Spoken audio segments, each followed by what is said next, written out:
በቀላሉ ነገሮችን እረሳለሁ። ያየሁትን፣ የሰማሁትን፣ ያጠናሁትን፣ ያነበብኩትን፣ የተነገረኝን ለማስታወስ እቸገራለሁ የምትሉ ሰዎች ከሆናችሁ ዛሬ መርሳት ደህና ሰንብት በሉ። የችግሩን መንስኤ ከነ ተግባራዊ መፍትሄ ይዤላችሁ መጥቻለሁ። ስለዚህ ዛሬ በዚህ ቪዲዮ በመርሳት ለተቸገራችሁ ወይም የማስታወስ ብቃታችሁ በእጥፍ እንዲጨምር ለምትፈልጉ ሰዎች በሳይንስ የተረጋገጠ የማስታወስ አቅማችሁን በእጅጉ የሚያሻሽሉ 7 ነገሮችን እናወራለን። በየመሃሉም ጨዋታዎችን እንጫወታለን። በተጨማሪም እነዚህ ነገሮች የማስታወስ ብቃትን ብቻ አይደለም የሚጨምሩት፣ ሌሎች ከአእምሮ ጋር የተገናኙ እንደ ማሰብ፣ ውሳኔ መወሰን፣ ችግርን የመፍታት ጥበብ ተያይዘው አንድ ላይ መሻሻልና ማደግ ይጀምራሉ። በቪዲዮ መጨረሻ ላይ ያስቀመጥናቸው 3 ቲፖች ደግሞ የማስታወስ አቅምን ለመጨመር የምትጫወቷቸው ቀላል የሆኑ የአእምሮ ጨዋታዎች ናቸው። እንዳያመልጧችሁ። ቪዲዮውን ከመጀመራችሁ በፊት እንደዚህ አይነት ጠቃሚ ቪዲዮ ለብዙ ሰው እንዲደርስ መልካም ልብ ካላችሁ ቪዲዮውን ላይክ በማድረግ ይጀምሩ። ለዚህ የቁም ነገር ቻናል አዲስ ከሆኑ ደግሞ ሰብስክራይብ በማድረግ ቤተሰባችን ይሁኑ።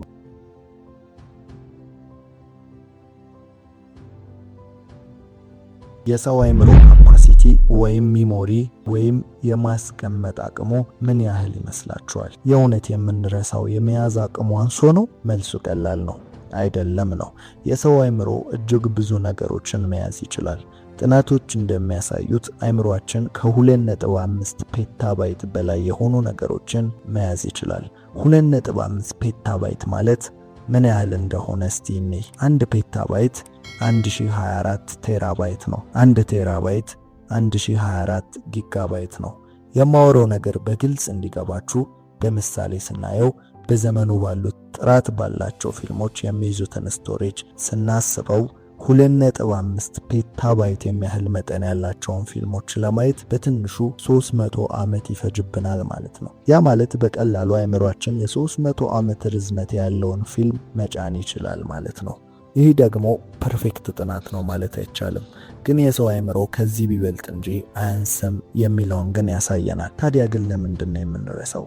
ለዚህ ትክክለኛ ምክንያቱ የአእምሮአችንን አሰራር ባለመገንዘባችን ነው፣ ወይም ለማስታወስ የምንጠቀምባቸው ዘዴዎች ልክ ስላልሆኑ ነው። ያም ብዙዎቻችን ለማስታወስ ወይም ነገሮችን ላለመርሳት የምንጠቀመው ዘዴ ደጋግሞ ማንበብና ራሳችንን ማስገደድ ማስጨነቅ ስለሆነ ነው። በዚህ መንገድ ደግሞ የአጭር ጊዜ ትውስታ እንጂ የረጅም ጊዜን ትውስታ አእምሮአችን ሊያከናውንልን አይችልም። ስለዚህ አሁን ወደ 7ቱ ነገሮች ከማለፋችን በፊት በመጀመሪያ የአእምሮአችንን የማስታወስ አቅም የምንፈትንበትን አንድ የጭንቅላት ጨዋታ እንጫወታለን። ጨዋታው ቀላል ነው።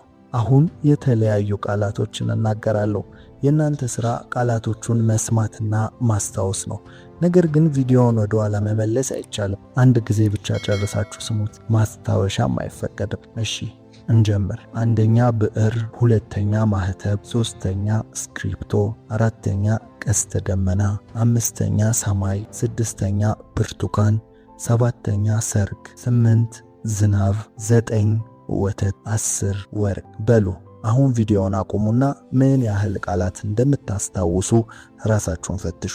እሺ ጨረሳችሁ? አማካኝ ማስታወስ አቅም ካላችሁ ከ10 ቃላት ከ5 እስከ 7 ድረስ ታስታውሳላችሁ። ምናልባትም 10ን የሚያስታውሳችሁ ካላችሁ ጥሩ የማስታወስ ብቃት አላችሁ ማለት። እሺ ይሄ ሲሆን ግን በቁጥር ተርታ ነው ወይ ብላችሁ ራሳችሁን ፈትሹ። ግን በዚህ ጌም አብዛኛው ሰው የመጀመሪያውንና የመጨረሻውን ቃል የማስታወስ አቅሙ ከፍተኛ ነው። አሁን የማስታወስ ብቃታችንን ከፍ ወደሚያደርጉልን 7 ዘዴዎች እንለፍ። 1ኛ ምህጻረ ቃል ነው። ይህ የማስታወስ ዘዴ ማስታወስ የፈለጋችሁትን ዝርዝር በአጭር ምህጻረ ቃል የማስቀመጥ ዘዴ ነው። ምህጻረ ቃሉ የሚቀመጠው በቃሎቹ የመጀመሪያ ፊደል ላይ ተንተርሶ ነው። ትልልቅ ፓርቲዎች፣ ድርጅቶች እንደሚጠሩበት ስም ማለት ነው። ይህ ትልልቅና ረጅም የሆኑ ስሞችን በቀላሉ በቅደም ተከተል ለማስታወስ የሚረዳ ምርጥ ዘዴ ነው። ኢዴፓ፣ ኢዜማ እንደመሳሰሉት ቃላቶች ማለት ነው። ረጃጅም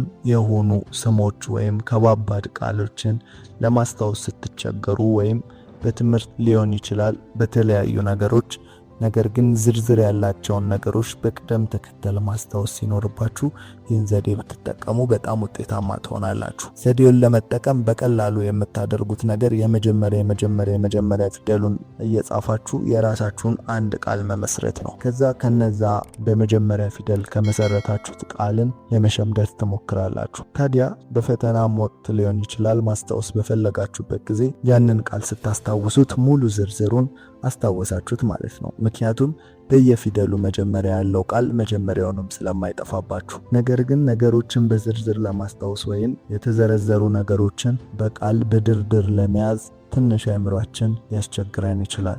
ስለዚህ ይህ የመጀመሪያው ዘዴ ጥሩና ውጤታማ የሚያደርጋችሁ ነው። ሁለተኛ መረጃዎችን ወደ ምስል መቀየር ኢማጂኔሽን። ይህ ዘዴ እስካሁን ድረስ ለማስታወስ ከሚጠቀሱ ዘዴዎች እጅግ ዋነኛው ነው። የሰው ልጅ ጭንቅላት ትልቅ አቅሙ ኢማጂኔሽን ወይም ምናቡ ነው። ስለዚህ ይህንን በመጠቀም የሚነገረውን ሁሉ ነገር ወደ ምስል ቀይሮ መረዳት ይችላል። አእምሮ ደግሞ ወደ ምስል ተቀይሮ የተገነዘበውን ነገር በፍጥነት አያጠፋም። እስቲ ራሳችሁን ተመልከቱ። ፊልም፣ ስዕል የመሰሉ ነገሮችን በፍጥነት ከአእምሮአችን የማይጠፉት ለምን ይመስላችኋል? ስለደጋገማችሁት አይደለም፣ ነገሩ በምስል ስለተቀረጸ ነው። ስለዚህ የትኛውን መረጃ ለማስታወስ ስትፈልጉ መጀመሪያ ወደ ምስል ቀይሩት። ለምሳሌ የቅድም የተናገርኳቸውን ቃሎች ሁሉ ወደ ምስል ብትቀይሯቸው ኖሮ ቅድም ካስታወሳችሁት በተሻለ መንገድ ማስታወስ ትችሉ ነበር። ስለዚህ ለምሳሌ ነገ መጽሐፍ አነባለሁ ከሆነ እቅዳችሁ መጀመሪያ ራሳችሁን መጽሐፍ አንስታችሁ ስታነቡ በምስል ለአእምሯችሁ ብታሳዩት አንደኛ ሁሉንም ጥቃቅን ነገር ታስባላችሁ። ለምሳሌ ምን የሚለውን መጽሐፍ፣ የቱ ጋር ተቀምጬ ነው የማነበው እና ምን አይነት ልብስ ለብሼ ነው? እነዚህ 3 ጥያቄዎችን ስትመልሱ ሙሉ ምስል ለአእምሯችሁ ትሰጡታላችሁ። ያኔ ነገሩን ማገናዘብም ሆነ ማስታወስ በቀላሉ ይችላል ማለት ነው። ስለዚህ ይህን ዘዴ በደንብ ተጠቀሙት። አእምሯችን ታላቅ የሆነ ኃይል አለው። ያም ምናብ ይባላል። የዚህን የምናባችሁን ኃይል በደንብ መጠቀም ከቻላችሁ ህይወታችሁ ላይ የሚያስገርም ለውጥን ትፈጥሩበታላችሁ። ከዛ ኃይሎቹ መካከል የምትፈልጉትን ነገር በምስል ማቀናበር መቻሉ ነው። ይህ የአእምሮ ስራ ነው። የምትፈልጉትን ነገር በቀላሉ በአእምሯችሁ ላይ አቀናብራችሁ ምስሉን መፍጠር ትችላላችሁ። ይህ ለሰው ልጅ የተሰጠ ስጦታ ነው። ስለዚህ ይህንን ለማስታወስ ዘዴ ልትጠቀሙበት የሚገባ ነው ማለት ነው። ነገሮችን በምስል መረዳት፣ በምስል መገንዘብ፣ በምስል መረዳት ማለት ነው። እስቲ ልጠይቃችሁ፣ ከሰማችሁት ወይም ከተማራችሁት ትምህርት ይልቅ በምስል ያስደገፋችሁት ወይም ደግሞ ፊልምን እንዲሁም አንዳንድ ስዕሎችን የመርሳት አቅማችሁ ምን ያህል ነው?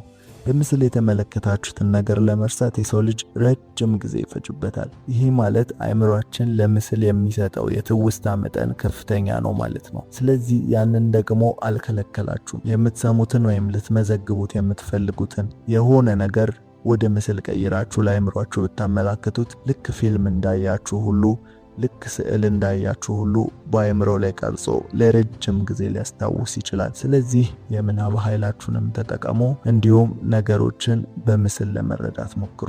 ሶስተኛ ትኩረት ማድረግ ነው። ይህ የማስታወስ ሌላኛው ገጽ ነው። የማይነጣጠልም ነገር ነው። አንድ ነገር 10 ሰዓት ከላይ ላዩን ከመመልከት 5 ደቂቃ ብቻ አእምሮን ሰብስቦ በጥሞና ማጥናቱ የበለጠ ውጤት ያመጣል። ቶማስ ኤዲሰን በአምፖል ፋብሪካው ውስጥ የሚሰሩ ሰራተኞቹ ዘወትር በአንዲት ቀጭን መንገድ ላይ እንደሚያልፉ ተመልክቶ ነበር። በዚህም ቀጭን መንገድ ላይ አንዲት የወይራ ዛፍ ነበረች። ሰራተኞቹንም ጠርቶ ያቺን ዛፍ በእስካሁኑ ጉዞ ውስጥ የተመለከታት አለ ወይ ብሎ ጠየቃቸው። ሁሉም ግን አስተውለዋት እንደማያውቁ ተናገሩ። ቶማስም ከዚህ በመነሳት እንዲህ አለ፣ የአብዛኛው ሰው አእምሮ አይኑ ከሚያየው ነገር መካከል አንዱን እንኳን አያጤንም ወይም ልብ አይልም ሲል ተናገረ። ታዲያ ግን እሺ ትኩረት እፈልጋለሁ፣ ግን እንዴት ነው ያንን ማዳበር የምችለው ትሉ ይሆናል። ቀላል የሆነ ልምምድ አለ።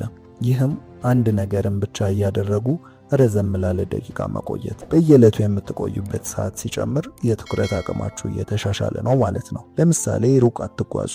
ምግብ እየበላችሁ ሌላ ምንም ነገር አለማድረግ፣ ስልክም ሆነ ሌላ ነገር አለመጠቀም። ዋና ሐሳቡ ተግባሩ ሳይሆን አንድን ስራ ብቻ እየሰሩ መቆየቱ ላይ ነው። ብዙ ጊዜ ደግሞ ማንበብ የትኩረት አቅምን በእጅጉ ያሻሽላል። በዚህ ዘመን ማንበብ ኢንፎርሜሽን ለመሰብሰብ ወይም እውቀትን ለመቃረም ማገልገሉ እየቀነሰ መጥቷል። ምክንያቱም በአንድ ክሊክ በስልካችን ላይ የፈለግነውን እውቀት በቀላሉ ማውረድ እንችላለን። ነገር ግን የማንበብ ጥቅሙ ታዲያ ምንድን ላይ ነው ካላችሁ የትኩረት አቅማችሁን ማሳደግ ላይ ነው። አንድ መጽሐፍን ይዛችሁ እስክትጨርሱ ወይም ደግሞ ያ መጽሐፍ ላይ ረጅም ሰዓታችሁን አጥፍታችሁ ስታነቡ ከእውቀቱ በላይ የእናንተ የትዕግስት መጠን የትኩረት መጠን እያደገ ይመጣል። የሰው ልጅ የትኩረት መጠን አደገ ማለት ደግሞ ህይወቱ አደገ ማለት ነው። ምክንያቱም ሁሉ ነገር በዚህ ዘመን የትኩረት ነው። አቴንሽን እየተሸጠ ይገኛል። ትኩረት በከፍተኛ ሁኔታ ገበያ ላይ ወጥቷል። ስለዚህ ትኩረታችሁን ጠብቃችሁ አንድ ነገር ላይ የመቆየት አቅማችሁ ከፍተኛ ከሆነ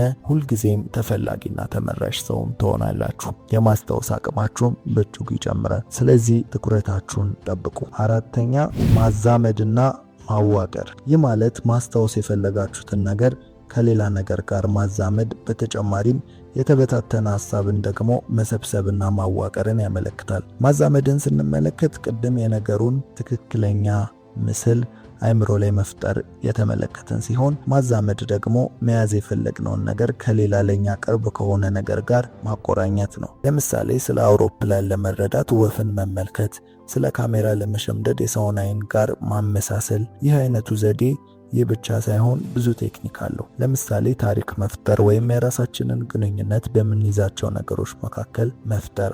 አሁንም ወደ ቀድሞ ጨዋታ ስመልሳችሁ እርሱን ለማዛመድ ብንሞክር ለምሳሌ ዝናብ፣ ቀስተ ደመናና ሰማይ አንድ ላይ የሚታወሱ ናቸው። ምክንያቱም ከሰማይ ዝናብ ይወርዳል፣ ከዝናብ በፊት ወይ በኋላ ቀስተ ደመና ይታያል። ወደ ማዋቀር ስንሄድ ደግሞ የተበታተኑ ሐሳቦችን በነጥብ በቁጥር በማስቀመጥ ማስታወስን ያመለክታል። ስለ ብዙ ሐሳቦች መረጃዎች ሲሰበስቡ ልታስታውሱት የምትችሉባቸውን መንገድ ወይም ነገሮችን መከፋፈልና መሰነጣጠቅ ከዛም ደግሞ በክፍልፋይ ማስቀመጥ ነው። ይህ ማለት ማዋቀር የሚለውን በደንብ በስፋት ስናብራራው ስለ አንድ ነገር የተለያየ ዕውቀት ይኖራችኋል ወይም ደግሞ አንድ ቴብል ላይ በጣም ብዙ መያዝ የሚኖርባችሁ የሆኑ ስሞች ወይም ደግሞ የሆኑ ነገሮች በዝርዝር ይቀመጣሉ። ታዲያ የእናንተ ዘዴ መሆን ያለበት ማዋቀር ነው ስንል ምን ማለታችን ነው? ከተዘረዘሩት ነገሮች መካከል የሆነ የሚያገናኛቸውን ዕውቀት እየፈጠራችሁ እነዛ የተዘረዘሩትን ነገር በአንድ ጎን የመዘርዘር ወይም ደግሞ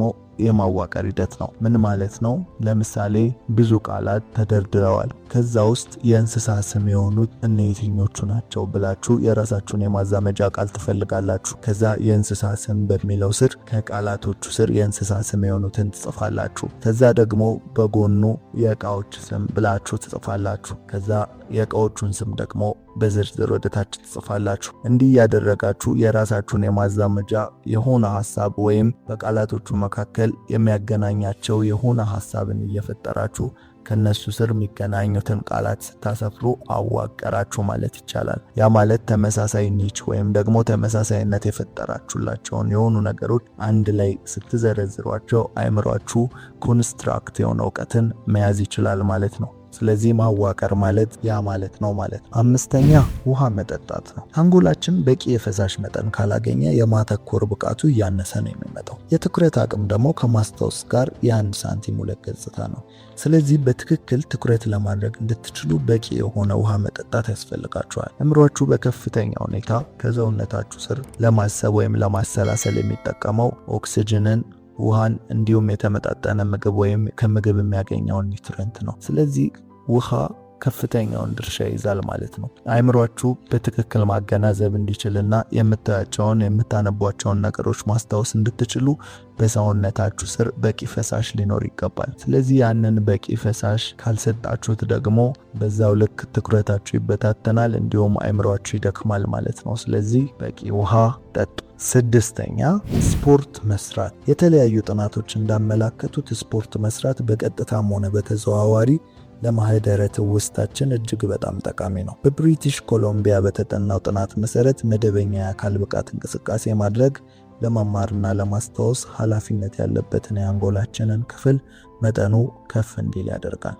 በተጨማሪም ስፖርት ስንሰራ አንጎላችን ፖዚቲቭ የሆኑ ኬሚካሎች እንዲመነጩ ያደርጋል። ከነዚህም ውስጥ የኢንዶልፊን እና ሴራቶኒን ዋነኛ ተጠቃሽ ናቸው። እነዚህ ኬሚካሎች ደግሞ ጥሩ ስሜት እንዲሰማን ከጭንቀት እንድንወጣ ስለሚያደርጉን፣ ይህ ደግሞ ለትውስታችን በፍጥነትና በቅልጥፍና እንዲሰራ ትልቁን ሚና ይጫወታል ማለት ነው።